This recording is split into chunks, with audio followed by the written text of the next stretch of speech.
When I think of Chainsaw Man, the words that come to my mind are absurdity and action, usually combined. Cinematic hovers somewhere between the two, but romance doesn't even cross my mind. There are certain types of love in Chainsaw Man, but nothing that I would call romance. Granted, I only watched the anime, and that was when it came out. I enjoyed it very much, but it didn't click with me enough to make me crave more and read the manga. Imagine my surprise after I watched the Reze film, which is the next arc in the story, and realized that Fujimoto casually created the most emotionally devastating romance story I've seen in years. I was heartbroken when I finished the film, which is insane because I'm pushing 30. Romance stories rarely affect me at this point, especially not those that are focused on teenage love. That is the last thing that would leave a lasting impact on me. Correct me if I'm wrong, but isn't Fujimoto the author? Is he the masturbator or a schizophrenic? What makes a love story mesmerizing to you? For me, I want a love story to be something I can feel. When the characters are experiencing pure joy, I want to feel it. When they fall into despair, I want to feel it. When Reze is running to Denji in the back alley, I want to scream like Matthew McConaughey in Interstellar. Fujimoto got me in a chokehold because despite the madness of Chainsaw Man and therefore the madness that surrounds these two characters' lives, somehow they both get to experience a genuine tender connection, a first love. When you strip Denji down to his core, he is just a boy that craves love and intimacy. When I first watched Chainsaw Man, I thought Denji wanting so bad to touch some boobs to be pretty funny, but it didn't take long until I realized that he didn't want to touch boobs. He wanted to be loved. Denji lacks emotional intelligence because of how he grew up. His internal self is stunted when he was a kid. He cannot articulate or vocalize his feelings because he doesn't know how. He needed something or someone to guide him. As soon as Denji fulfilled his goal and touched some boobs, he fell into depression. He needed Makima to tell him about intimacy, something he misunderstood again, mostly because of the way Makima behaves, but he needed that to keep his balance, to work towards his new goal of intimacy. Now, because of Makima, he views intimacy as a reward. As long as he pleases Makima, she will reward him with intimacy. It's toxic and predatory, but that's exactly the point. Makima is grooming him after all. But that is completely shattered with the introduction of Reze, the first person in Denji's life to give him normal affection, even though it started as an act. Denji is too oblivious to realize it was an act anyway. For him, everything was real. And that was enough to push him away from Makima, physically for a short period of time, but mentally forever.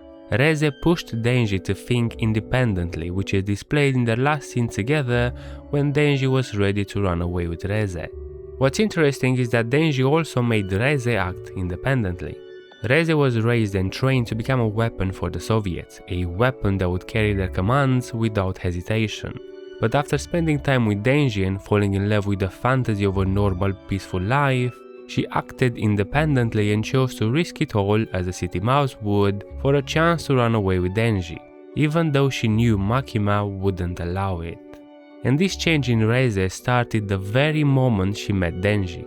Reze's mission was to bring back Chainsaw Man's heart.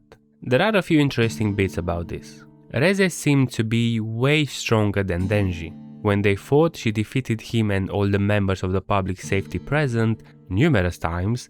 She even had a couple of chances to finish him off, although she didn't. There wasn't a single time when she questioned her abilities. Matter of fact, she was confident all the time. Makes you wonder why she even bothered to seduce him when she could have just bombed him right there in the telephone booth. And it's all because of this flower. Whatever opinion of him Reze had before, it changed when Denji offered her a flower. It didn't alter it completely or anything crazy, but it introduced a bit of doubt in Reze's mind. Is this her target? This naive kid who offered her a flower? Who rushed to the cafe to meet her again just moments after they spoke? Who drank coffee for her sake even though he visibly hates it? This guy who came to the cafe every day for a week just to see her. This puts enough doubt in her mind to make her delay her mission. But the mission still has to be done, and an empty place at night sounds like a good option. But this is where things take a different course. Reze starts to learn about Denji and connect with him to their experiences or lack thereof. We know why Denji didn't go to school, why he didn't live a normal life appropriate for his age. But it will turn out that neither did Reze. She was an orphan groomed to become a weapon. She didn't experience a normal childhood either. This is the moment Reze starts to exhibit some genuine concern for Denji. The basic needs of food and shelter, which are supposed to be at the bottom of the pyramid, are actually at the very top for Denji. She feels sympathetic because suddenly their situations are not that different, although their choices currently are. Reze would like to leave her current life behind, to live peacefully away from all the chaos she's been experiencing since childhood, live like the country mouse. Denji, on the other hand, thinks he wants to be the city mouse, live in constant danger of the cat pouncing on him, but enjoy delicious food and have fun.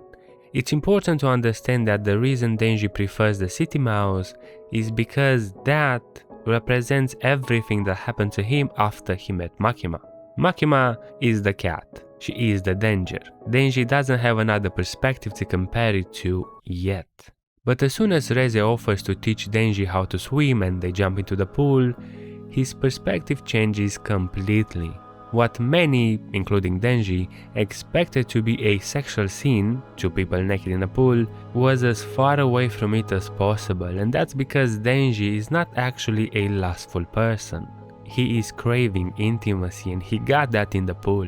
Interestingly enough, that also seemed to be the case for Reze, because after that she needed a moment alone to snap back to reality, wash her face, leave the fantasy behind and complete the mission. But she crashes out when she has to deal with the mercenary. It makes her remember that her purpose is to capture Denji, the person she's been having so much fun with, the person she's maybe starting to fall in love with. That illusion shattered, the glimpse of the life she could have had gone along with it, and Reze was left broken. That's why I truly believe Reze meant to run away with Denji. She's a teenager experiencing her first love after all. That is a powerful feeling that makes you take crazy decisions.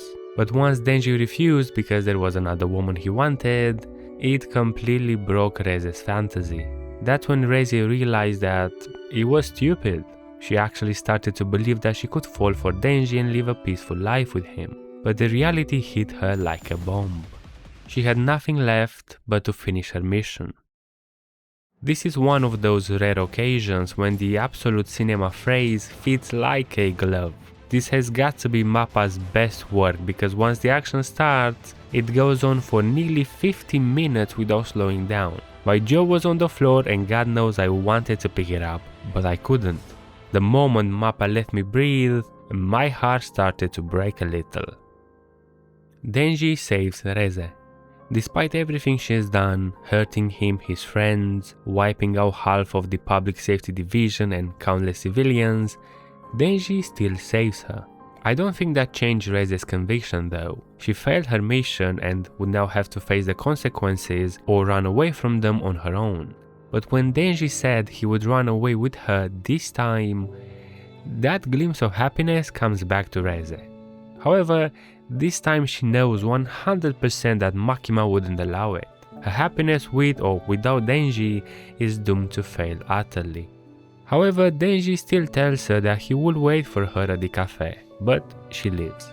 And we go back to the flower, the catalyst that started the relationship and the one that will end it. This scene is honestly heartbreaking for me, because Reze knows it's not happening. She's not getting back to Denji. She cannot have her happiness, yet maybe she'll see Denji one last time. Maybe she'll get to talk to him. Maybe she'll hug him. Maybe that glimpse, that fantasy ends here forever. Fujimoto, I fucking hate you, but I love you more. If he can casually write something like this, then what else can he write? The catalyst that made me a sucker for Fujimoto's writing happened at the beach scene between Denji and Reze. Usually, when there's a scene where the protagonist is presented with a moral dilemma, the outcome is kinda predictable. Reze killed a lot of people, manipulated Denji, tried to kill him for an hour straight, he should let her go, right? Whether he has feelings for her or not, the correct decision would be to let it go. And that's exactly what I expected, but it wasn't what I wanted. This is where Fujimoto played me. Denji reacted the way I wanted him to react, the way I, if I was in his place, would have reacted. I know this sounds strange, but I always try to connect with the characters I'm watching. I, unintentionally, project some of myself into whatever character I'm watching. I wanted Denji to go after Reze, hug her one last time. It didn't matter that she killed so many people, just go with her. And Denji did exactly that. For a brief moment I felt like, I get it. This Fujimoto guy, I get him.